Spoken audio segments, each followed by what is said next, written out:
होगी, जिसमें नैनीताल, पौड़ी, पिथौरागढ़ में वोट डाले जाएंगे। अगर मंडलों की बात की जाए तो गढ़वाल मंडल और कुमाऊं मंडल दोनों मंडलों के 13 जिलों में ये वोटिंग होनी है। सभी 70 विधानसभा की सीटों पर एक ही चरण में चुनाव यहां पर हो जाएंगे।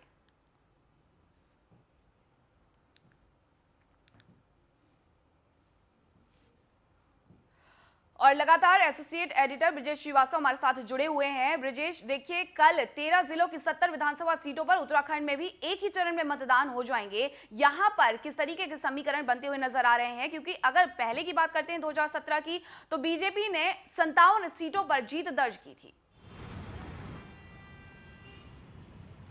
बिल्कुल, देखिए मीनाक्षी, सबसे बड़ी बात यह है कि 2017 के बाद 2022 में यानी 5 सालों में दरिया में बहुत पानी बह गया है। सियासत बदल चुकी है, चुनौतियां पूरी तरीके से अलग हो चुकी हैं और ऐसे में इस बार जो मुकाबला है बेहद ही जो है प्रतिस्पर्धात्मक है या फिर बहुत ही चुनौतीपूर्ण है। बीजेपी की राह इस बार उतनी आसान नहीं है क्योंकि कांग्रेस उसे कड़ी चुनौती दे रही है और सबसे बड़ी बात है एंटी इनकम्बेंसी। इसके साथ ही आपने 5 साल में 3 मुख्यमंत्री बदले, वो तमाम मुद्दे हैं जिन मुद्दों के बिना पर बीजेपी कांग्रेस से घिरती हुई नजर आती है। लेकिन सबसे बड़ी बात यह है यहाँ मुकाबला बेहद दिलचस्प है।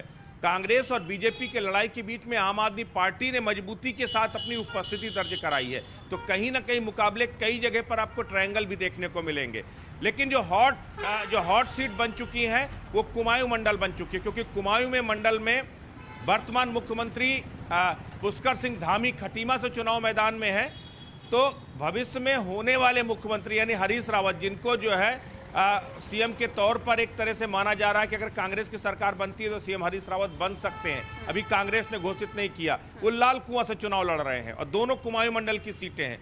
कुमाऊं सबसे चैलेंजिंग है, 29 विधानसभा सीटें कुमाऊं से आती हैं, 41 विधानसभा सीटें गढ़वाल से आती हैं।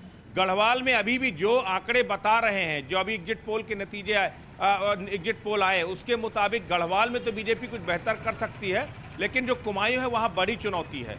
यशपाल आर्या के बीजेपी छोड़ने के बाद, कांग्रेस ज्वाइन करने के बाद जो कास्टिज्म फैक्टर है वो गड़बड़ाया है। हरीश रावत खुद कुमाऊं से आते हैं, हैवी वेट कैंडिडेट है, इसलिए भी डैमेज कर रहे हैं। किसान आंदोलन का जो भी कुछ असर रहा, वो आंदोलन का असर भी कुमाऊं में रहा। इसके साथ ही ओवरऑल अगर देखा जाए, ऊधम सिंह नगर और नैनीताल के जो तराई के इलाके हैं, वहां पर भी कहीं ना कहीं समीकरण बीजेपी के लिए थोड़ा सा मुश्किलात खड़े कर रहे हैं। तो ओवरऑल अगर देखा जाए तो यह चुनौतियों का अंबार है बीजेपी के लिए सत्ता में वापसी की तरफ। वहीं कांग्रेस की राह भी इतनी आसान नहीं है, कांग्रेस के लिए भी चैलेंजिंग है। टिकटों में वितरण को लेकर के जबरदस्त असंतोष हुआ, कई ऐसे विरोधी खुद जो है, अब आप सोचिए हरीश रावत की राह आसान नजर नहीं आ रही है, जो है हरीश रावत के सामने भी कांग्रेस की बागी जो है ताल ठोक रही। तो कुल मिलाकर के स्थितियां कहीं भी पूरी तरह किसी के भी अनुकूल नहीं है, इसीलिए इस बार का चुनाव बेहद ही रोमांचक, बेहद ही मनोरंजक होने जा रहा है और सबसे बड़ी बात है चुनौतीपूर्ण है। इस समय नींद किसी को नहीं आ रही है। अब बस मैच 24 घंटे से भी कम का समय बचा है, जब ये फैसला हो जाएगा कि आखिर किसके पक्ष में ये पूरा जो है वो टर्नआउट हो रहा है। तो यहाँ तैयारियां पूरी हो गई हैं, क्योंकि तमाम पहाड़ी इलाके हैं जहां पर परिस्थितियां प्रतिकूल हैं, तो वहां पर कल भी पोलिंग पार्टियां रवाना की गई थी और जो आसपास के इलाके वहां आज पोलिंग पार्टियां रवाना हो जाएंगी और कल सुबह 7 बजे से मतदान होगा। ब्रिजेश, देखिए, गढ़वाल मंडल जिसमें 41 सीटें हैं और कुमाऊं मंडल जिसमें कि 29 विधानसभा सीटें आती हैं, लेकिन इस बार कुमाऊं मंडल में जो मुकाबला है वो दिलचस्प होने वाला है। एक तरफ खटीमा से मुख्यमंत्री धामी हैं, तो लालकुआं से पूर्व मुख्यमंत्री हरीश रावत खड़े हुए हैं। कहीं ना कहीं दोनों पार्टियों की साख भी यहां पर दांव पर लगी हुई है। दोनों, एक पूर्व मुख्यमंत्री हैं, एक वर्तमान मुख्यमंत्री हैं, दोनों पर कहीं ना कहीं ये प्रेशर भी है कि वो अपनी सीट भी बचाएं और कुमाऊं में अच्छी जीत भी अपनी पार्टी को दिलाएं। सबसे बड़ी प्रॉब्लम यह है कि वर्तमान मुख्यमंत्री हो या पूर्व मुख्यमंत्री हो या भविष्य के होने वाले मुख्यमंत्री हो, सभी अपनी अपनी सीट पर फंसे नजर आ रहे हैं। कि किसी को यह भी यकीन नहीं है कि वो 100% अपनी सीट को निकाल ले जाएगा, उसे बाकी उत्तर प्रदेश देखना, माफ कीजिएगा उत्तराखंड देखना है। तो ये सबसे बड़ी दुविधा की स्थिति इस बार, इसीलिए हम कह रहे हैं चुनाव बेहद चुनौतीपूर्ण हो गया। लेकिन जो कुमाऊं की लड़ाई है, वो कुमाऊं की लड़ाई सबसे ज्यादा रोमांचक दौर पर पहुंच गई है, क्योंकि वर्तमान और पूर्व दोनों मुख्यमंत्री इसी क्षेत्र से लड़ रहे हैं। खटीमा महज 90 किलोमीटर की दूरी लाल कुआं और खटीमा की है, तो ये जो 90 किलोमीटर की दूरी, ये बेहद रोमांचक है। इसमें से कौन जीतेगा, किसके हाथ बाजी लगेगी, ये देखने वाली बात होगी। लेकिन इस समय मुकाबला बेहद ही प्रतिस्पर्धात्मक है। एक एक वोट के लिए संघर्ष है। पूरी रात कैंपेन बंद हो गया, बावजूद इसके पूरी रात जो है अलग अलग तरीके से लॉबिंग चलती रही, अपने अपने वोटरों को लुभाने की कवायद चलती रही। तो तमाम कोशिशें हो रही हैं कि इस बार साख और सत्ता के साथ साथ अपने सम्मान बचाया जाए। तो ये उसकी जंग चल रही है। दरअसल अब देखना होगा इस जंग में कौन जीतता है, लेकिन फिलहाल उत्तराखंड की जो लड़ाई है वो बेहद रोमांचक है। ब्रजेश जी, आप हमारे साथ बने रहिए। देखिए, लगातार यहाँ पर जो चुनाव है उनकी तैयारियां होती जा रही हैं। गढ़वाल मंडल, जैसा कि आपको बताया एसोसिएट एडिटर ब्रजेश श्रीवास्तव जी ने, कि किस तरीके से यहाँ पर 41 सीटें गढ़वाल मंडल में हैं, तो वहीं 29 सीटें कुमाऊं मंडल में हैं। लगातार दोनों ही पार्टियों पर यह प्रेशर बना हुआ है कि वो अपनी साख कुमाऊं में भी बचाएं, गढ़वाल में भी बचाएं। कुमाऊं में इसलिए जरूरी हो जाता है क्योंकि वर्तमान मुख्यमंत्री भी वहीं से खड़े हैं चुनावी मैदान में, खटीमा से पुष्कर सिंह धामी। तो वहीं पूर्व मुख्यमंत्री हरीश रावत भी हैं, हरीश रावत जो कि इस बार लाल कुआं से चुनाव लड़ रहे हैं। उत्तराखंड में जो ये चुनाव होने वाले हैं उसको लेकर के दोनों ही पार्टियां पूरी तरीके से अपनी दमखम में उतरी हुई हैं। लेकिन तीसरा विकल्प भी यहां लोगों को मिलता हुआ दिखाई दे रहा है, जहां आम आदमी पार्टी पुरजोर कोशिश कर रही है कि वो इस चुनाव में अच्छा प्रदर्शन करे, सरकार बनाए। इस तरीके की कोशिश भी की जा रही है। तो ये मुकाबला जो है वो बड़ा दिलचस्प होता हुआ नजर आ रहा है, जहां एक तरफ बीजेपी अपनी पुरानी जो सीटें थी उनको बचा रही है। 57 सीटों पर जिस तरीके से बीजेपी ने जीत दर्ज की थी उसे फिर से दोहराने की कवायद में है। तो वहीं दूसरी तरफ कांग्रेस है जो कि बार बार ये दम भर रही है कि इस बार हम जीतेंगे, हम सरकार बनाएंगे। और लगातार हमारे संवाददाता अलग अलग जगह से मेरे साथ जुड़ गए हैं, ऋषिकेश से भी जुड़ चुके हैं और वहीं संजय ऋषिकेश से जुड़े हुए हैं। संजय, ऋषिकेश में किस तरीके के चुनावी समीकरण बनते हुए दिखाई दे रहे हैं, क्योंकि यहाँ पर खुद जो स्पीकर हैं प्रेमचंद अग्रवाल वो चुनावी मैदान में हैं। पर जो समीकरण अभी जो बना हुआ है, जो अभी कल तक जो शक्ति प्रदर्शन हुआ उसमें साफ पता चल रहा है कि अभी किसी के बारे में कुछ नहीं कहा जा सकता, क्योंकि तब की जो स्थिति है वो ऐसी लग रही है भाजपा और कांग्रेस की जैसे कि 50-50 हो। क्योंकि जो मतदाताओं का है वो कभी भी कहाँ चला जाए इसके बारे में कोई कुछ नहीं कहता। लेकिन अगर बात की जाए जिस तरह से लोगों को एक दूसरे के प्रति उनका जो भाव है या जो पता चल रहा है उसमें ये पता चल रहा है कि इस बार प्रेमचंद अग्रवाल जी के लिए कि हो सकता है कि इनको सीट छोड़नी पड़ सकती है।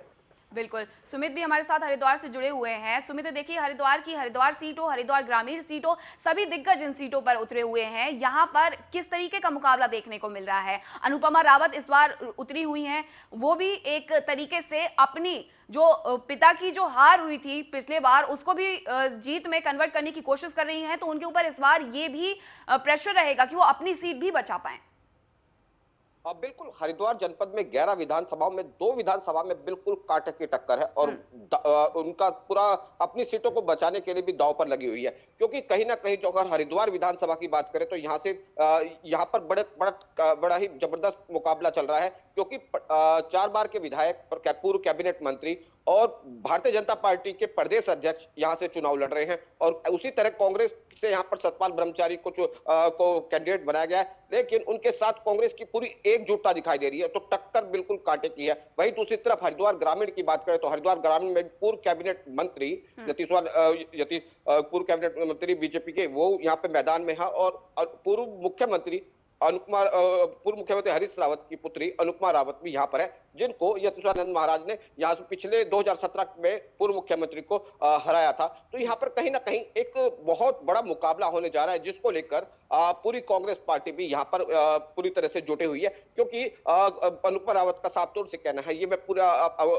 मुझे अपने पिता का बदला भी लेना है यहाँ से इस 2017 में जो उनको हार मिली थी, और कहीं ना कहीं अपनी सीट भी बचानी है। तो कहीं ना कहीं ये दोनों सीट बिल्कुल हॉट सीट बनी हुई है और इन सीटों पर बिल्कुल कांटे की टक्कर है। अभी फिलहाल कहना मुश्किल है, क्योंकि सबने अपने दमखम यहाँ पर लगाए हुए हैं। क्योंकि जब चुनाव प्रचार प्रसार का आखिरी दिन था तो सभी पार्टियों ने अपनी पूरी ताकत यहाँ पर झोंक दी है। बिल्कुल सुमित, संजय, ब्रजेश, आप तीनों का बहुत बहुत धन्यवाद तमाम जानकारी के लिए। और बात करते हैं दूसरी खबर की, जहां आज एटा, हाथरस, कासगंज में अखिलेश की जनसभा होगी और इस जनसभा में वो पूरा दमखम दिखाते हुए नजर आएंगे। फिरोजाबाद में भी जनसभा करेंगे अखिलेश यादव, तो वहीं दोपहर 12 बजे हाथरस के सिकंदरा राव में जनसभा करेंगे। 1 बजे कासगंज के सहावर में अखिलेश की जनसभा है, तो 2 बजे एटा के रामलीला मैदान में अखिलेश की जनसभा है।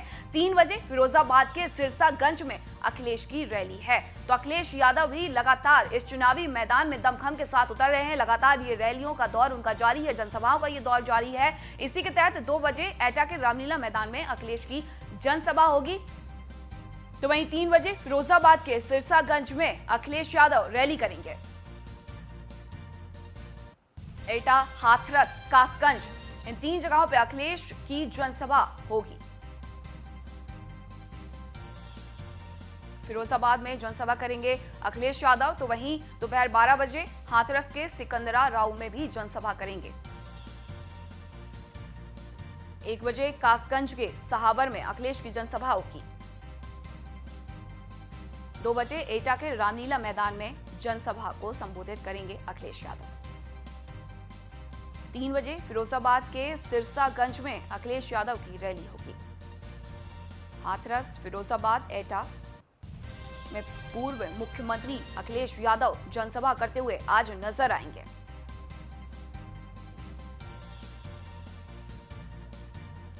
दोपहर 12 बजे हाथरस के सिकंदरा राव में जनसभा, तो वहीं दोपहर 1 बजे कासगंज के सहावर में अखिलेश की जनसभा होगी। दोपहर 2 बजे एटा के रामलीला मैदान में अखिलेश यादव की जनसभा। 3 बजे फिरोजाबाद के सिरसागंज में।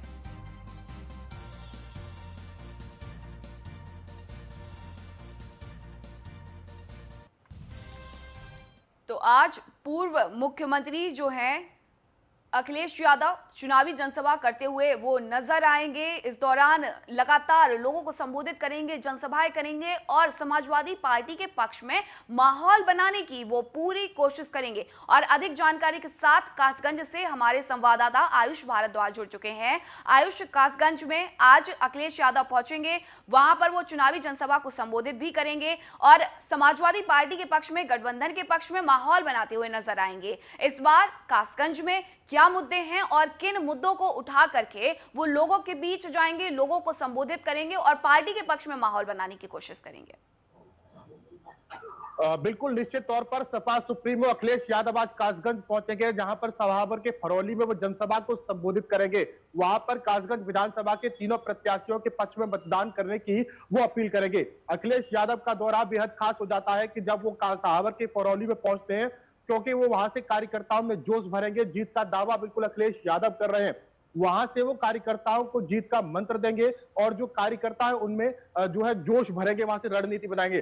साथ ही साथ कासगंज की तीनों विधानसभाओं के प्रत्याशियों के पक्ष में वो वोट मांगेंगे। और बात करें अगर मुद्दों की, तो वहां पर वो विकास का जो है वो मुद्दा उठाएंगे। उनके साथ में महान दल के राष्ट्रीय अध्यक्ष केशव देव मौर्य भी शामिल हो सकते हैं, क्योंकि वो मौर्य समाज का एक बड़ा गढ़ जो है वो माना जाता है। ऐसे में वहां पर अगर उनके साथ वो संबोधित रहेंगे, मौजूद रहेंगे, तो वहां पर लगातार जो है सो सपा के वोटों को साधने की जो है वो कोशिश की जाएगी। जी, कासगंज की ये जो 3 सीटें हैं, पिछली बार इस बार किस तरीके के समीकरण रहे थे और इस बार क्या समीकरण बदलने की कोशिश होगी, और अगर कोशिश होती है तो कितनी सफलता किस पार्टी को यहां मिलेगी? देखिए, निश्चित तौर पर अगर बात करें पिछले विधानसभा चुनाव की, तो तीनों सीटें बीजेपी के खाते में थी, लेकिन इस बार जो स्थिति है वो बेहद कशमकश की नजर आ रही है। देश के प्रधानमंत्री नरेंद्र मोदी ने भी पटियाली में जो है वो जनसभा आयोजित की, क्योंकि यहाँ पर लगातार जो है वो परिवर्तन की बात भी हो रही है और लगातार स्थिति जो है वो कशमकश में नजर आ रही है। इसी को लेकर अखिलेश यादव का भी तूफानी दौरा जो है वो कासगंज में है। पहले तीनों सीटें बीजेपी के कब्जे में थी, लेकिन इस बार जो स्थिति है वो कशमकश की नजर आ रही है। अब ये मतदान के बाद पता चलेगा कि कितना जो है वो किसके पक्ष में मतदान हुआ है। जी, आपने बताया कि कश्मकश की स्थिति यहां पर तीनों सीटों पर बनते हुए दिख रही है। क्या वजह है, किस वजह से लोग फिर से तीनों सीटों पर बीजेपी की सरकार को दोहराना नहीं चाह रहे हैं? देखिए बात करें अगर सीटें दोहराने की, तो कासगंज से पूर्व राज्य मंत्री मानपाल सिंह को उम्मीदवार बनाया है सपा ने। पिछले वो 4-5 बार विधायक भी रहे हैं। बसपा का भी शासन उन्होंने देखा है, सपा का शासन भी उन्होंने जो है वो लगातार देखा है। उसके बाद अमापुर से सत्यन साक्य जो है उनको वहां से प्रत्याशी बनाया है। और बात करें अगर वहां प्रत्याशी बनाने की, तो वहां पर साक्य वोटरों की जो अधिकता है वो वहां पर मौर्य समाज की अधिकता ज्यादा है। इसको लेकर वहां पर अखिलेश यादव आ रहे हैं, लोगों को इकट्ठा करने की कोशिश करेंगे, अपने पक्ष में मतदान करने की। वहीं अगर बात करें पटियाली, ठीक है, आयुष से एक बार फिर से जुड़ने की कोशिश करेंगे। तब तक आपको बता दें कि आज पूर्व मुख्यमंत्री और सपा सुप्रीमो अखिलेश यादव 1 बजे कासगंज के सावर में अखिलेश की जनसभा ये होने वाली है। आज 2 बजे एटा के रामलीला मैदान में वो जनसभा को संबोधित करेंगे। तो 3 आज जो हैं उनकी जनसभाएं हैं। फिरोजाबाद के सिरसागंज में भी अखिलेश की रैली है 3 बजे। एटा, हाथरस, कासगंज में अखिलेश की जनसभा।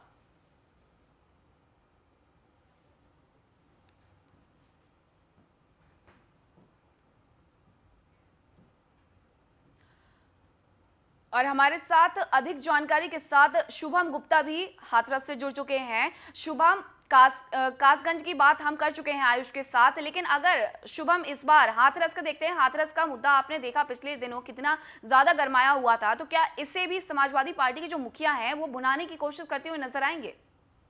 जी बिल्कुल, आपको बता दूं आज हाथरस में 12 बजे हाथरस के सिकंदराबाद में अखिलेश यादव आने वाले हैं। और जो हाथरस का मुद्दा है इसको अखिलेश यादव ने हर 30 तारीख को उसको बिटिया जो थी उसके लिए बनाने को बात कही थी। और हर 30 तारीख को समाजवादी पार्टी के कार्यकर्ता हाथरस में भी बिटिया को श्रद्धांजलि देते हैं। वहीं अखिलेश यादव जहां कहीं भी हो वहां से 30 तारीख को हाथरस की बिटिया के नाम से श्रद्धांजलि करते हैं। तो कहीं ना कहीं हम आपको बता दें कि ये मुद्दा जो चुनावी दौरान चल रहा है और इसमें कहीं ना कहीं जरूर उठेगा और अखिलेश यादव जरूर इस मुद्दे को उठाएंगे। आपको बता दें कि आज जो सभा है वो 12 बजे होनी है, जिसमें अखिलेश यादव सिकंदराबाद में आएंगे और जो सभा प्रत्याशी उनके समर्थन में सभा करेंगे। जी बिल्कुल, देखिए हाथरस का जो ये मुद्दा था उसे लगातार समाजवादी पार्टी एक दिवस के रूप में मनाती है, मोमबत्ती जलाती है और अपने कार्यकर्ताओं से भी बोलती है। लेकिन अगर हम देखें तो हाथरस में इस बार माहौल क्या बनते हुए दिख रहा है? क्या लोगों में उस पुरानी घटना को लेकर भी अभी भी गुस्सा है?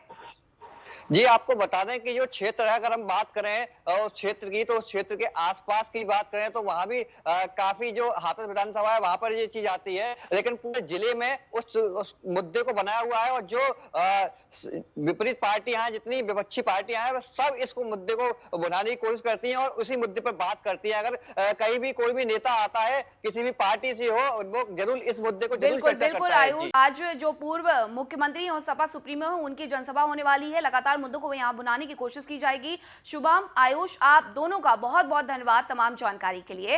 रुक करते अगली खबर का। तीसरे चरण में प्रचार के लिए ज्यादा वक्त अब मिलेगा। चुनाव प्रचार को लेकर चुनाव आयोग की नई गाइडलाइंस आई हैं।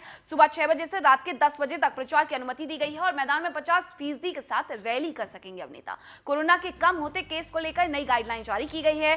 सीमित संख्या के साथ पदयात्रा को भी इजाजत दी गई है। तो चुनाव प्रचार को लेकर चुनाव आयोग की नई गाइडलाइन जारी हो गई है, जिसके तहत सुबह 6 बजे से लेकर के रात के 10 बजे तक चुनाव प्रचार की अनुमति अब रहेगी। तो मैदान में 50% क्षमता के साथ रैली भी कर सकेंगे नेता। कोरोना के केस लगातार देश भर में कम होते जा रहे हैं, जिसकी वजह से अब चुनाव आयोग ने अपनी गाइडलाइंस में बदलाव किया है और नई गाइडलाइंस के तहत सीमित संख्या के साथ पदयात्रा को इजाजत दी गई है। सुबह 6 बजे से लेकर के रात के 10 बजे तक प्रचार की इजाजत भी मिल गई है। उत्तर प्रदेश के चुनाव 7 चरणों में है। पहले चरण का चुनाव 10 फरवरी को हो चुका है, दूसरे चरण का चुनाव 14 फरवरी को होना है। लेकिन उसके पहले तीसरे चरण की चुनाव की जो तैयारियां हैं, प्रचार प्रसार है, वो किया जा रहा है और इसको लेकर के अब तीसरे चरण के चुनावों में प्रत्याशियों को, पार्टियों को अधिक वक्त मिलेगा प्रचार प्रसार करने के लिए। सुबह 6 बजे से लेकर के रात के 10 बजे तक प्रचार प्रसार किया जा सकेगा। साथ ही सीमित संख्या के साथ पदयात्रा को भी इजाजत दे दी गई है। इसके पहले गाइडलाइंस जब जारी की गई थी चुनाव आयोग के द्वारा, तो किसी भी तरीके की रैली या पदयात्रा जो थी, वो साइकिल यात्रा हो या फिर बाइक रैली हो, सभी को स्थगित किया गया था, मनाही थी। लेकिन अब सीमित संख्या के साथ पदयात्रा की मंजूरी दे दी गई है और सुबह 6 बजे से रात के 10 बजे तक प्रचार की अनुमति भी चुनाव आयोग के द्वारा दी गई है। साथ ही चुनाव आयोग ने अपनी नई गाइडलाइंस में कहा है कि मैदान में 50% के साथ रैली कर सकेंगे नेता। कोरोना के केस लगातार देश भर में कम होते जा रहे हैं, जिसकी वजह से चुनाव आयोग ने अब अपनी गाइडलाइंस में बदलाव किया है और इस बदलाव के तहत जो नए नियम बनाए गए हैं तीसरे चरण में प्रचार के लिए, उसमें अब प्रचार के लिए ज्यादा वक्त नेताओं को, पार्टियों को मिलेगा। चुनाव प्रचार को लेकर चुनाव आयोग ने नई गाइडलाइन जारी कर दी है। कहा है कि सुबह 6 बजे से रात के 10 बजे तक प्रचार की अनुमति रहेगी। इस दौरान सीमित संख्या में लोगों के साथ पदयात्रा की भी मंजूरी दी गई है, तो मैदान में 50% के साथ रैली भी कर सकेंगे नेता।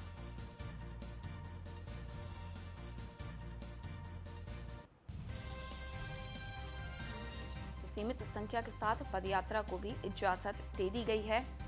तीसरे चरण में प्रचार के लिए अब ज्यादा वक्त मिलेगा।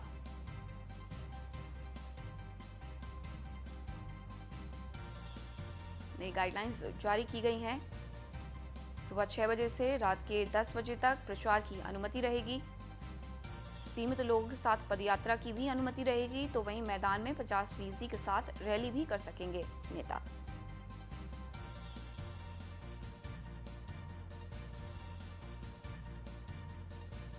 सीमित संख्या के साथ पदयात्रा को इजाजत।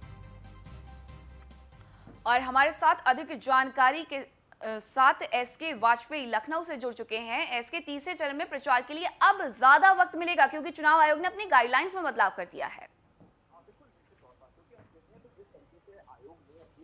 कॉन्फ्रेंस में कहा था कि जैसे जैसे कोरोना के केसेस कम होंगे हम उनकी समीक्षा करेंगे और जो चीजें हैं उनमें बदलाव करेंगे। अब आयोग ने बदलाव कर दिया है और बड़ी राहत प्रत्याशियों को दी है। हालांकि पहले और दूसरे चरण में यह राहत नहीं मिल पाई क्योंकि पहले चरण में 10 तारीख को था और दूसरे चरण की अगर हम बात करें तो अब सिर्फ 1 दिन का समय बचा हुआ है। जैसे स्थिति में चुनाव प्रचार के लिए बंद हो चुका है, तो अब ये चीज निश्चित है कि तीसरे चरण क्योंकि उत्तर प्रदेश में 7 चरणों में चुनाव होना है और देश के बाकी जो 4 राज्य हैं वहां भी चुनाव हो रहा है, तो कोरोना के घटते मामलों को देखते हुए सुबह 6 बजे से लेकर रात 10 बजे तक प्रत्याशी प्रचार कर सकेंगे। एक बड़ी बात ये होगी। और दूसरी बड़ी बात ये है कि जितनी भी मैदान की क्षमता होगी, जिस जगह पर रैली हो रही होगी, उसकी क्षमता का 50% होता हुआ किसी मैदान में 10 लाख लोग आ सकते हैं तो 5 लाख तक की रैली प्रत्याशी कर सकेंगे अगर वो उस मैदान में उतनी क्षमता है। और साथ ही साथ जो रोड शो होगी, पदयात्रा होगी, वो भी एक निर्धारित सीमा के तहत प्रत्याशी निकाल सकेगा। हालांकि ये जो सीमा होगी वो स्थानीय स्तर पर उप जिलाधिकारी जो नियम होते हैं वो तय करेंगे और कहीं कहीं उनकी तय गाइडलाइन के अनुसार ही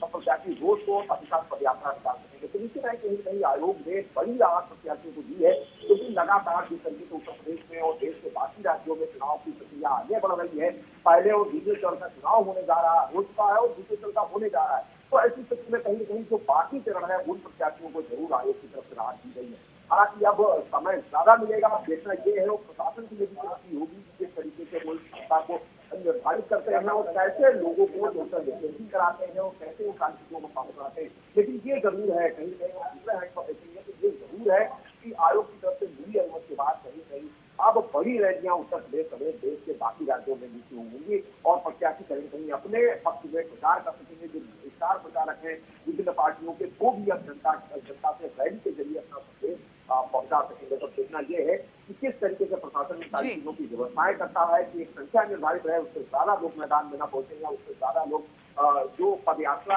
या रोड शो है उनमें शामिल हो। बिल्कुल, इसके इस बात का ध्यान रखना भी बहुत ज्यादा आवश्यक हो जाता है कि अगर अनुमति दी गई है तो उसे किस तरीके से पार्टियों के द्वारा भुनाया जाता है, किस तरीके से ध्यान रखा जाता है। बहुत बहुत शुक्रिया आपका तमाम जानकारी के लिए। और अब रुक करते अगली खबर का। खबर लखनऊ से, जहां कोरोना संक्रमण में कमी के बाद फैसला लिया गया है कि यूपी में नाइट कर्फ्यू का टाइम घटाया गया है। अब रात 11 बजे से सुबह 5 बजे तक नाइट कर्फ्यू रहेगा। यूपी में लगातार कमजोर पड़ रही है कोरोना की रफ्तार, जिसकी वजह से ये फैसला लिया गया है कि यूपी में नाइट कर्फ्यू का जो वक्त है वो घटा दिया गया है। वहीं लखनऊ प्रदेश में कल से खुलेंगे नर्सरी के स्कूल। नर्सरी से कक्षा 8 तक के स्कूल खुल जाएंगे। स्कूल अपनी सुविधा के अनुसार चला सकेंगे क्लासेस। ऑफलाइन ऑनलाइन दोनों मोड में पढ़ाई होगी। कल यूपी में जिम भी खुल जाएंगे। यूपी में वाटर पार्क, स्विमिंग पूल फिलहाल बंद रहेंगे।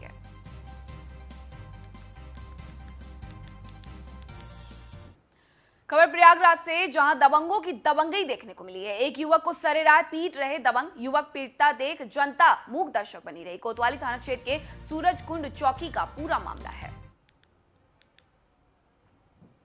ये तस्वीरें हैं प्रयागराज की, जहां दबंगों की दबंगई देखने को मिली है। एक युवक को लगातार पीटते रहे हैं और न्यूज़ 1 इंडिया पर आप ये एक्सक्लूसिव तस्वीरें देख सकते हैं। इस घटना की एक्सक्लूसिव तस्वीरें देख सकते हैं, जहां एक युवक को सरेराह पीटा जा रहा था। वहीं जो जनता है, आसपास के जो लोग हैं, वो मूक दर्शक बने रहे हैं। इस दौरान लगातार इस घटना को देखते रहे हैं, किसी ने भी इसका विरोध करने की जरूरत नहीं समझी और लगातार दबंग एक युवक को सरेराह पीटते रहे हैं। ये तस्वीरें आप न्यूज़ 1 इंडिया पर एक्सक्लूसिव देख सकते हैं। चल थोड़ा आगे बढ़ाओ, आगे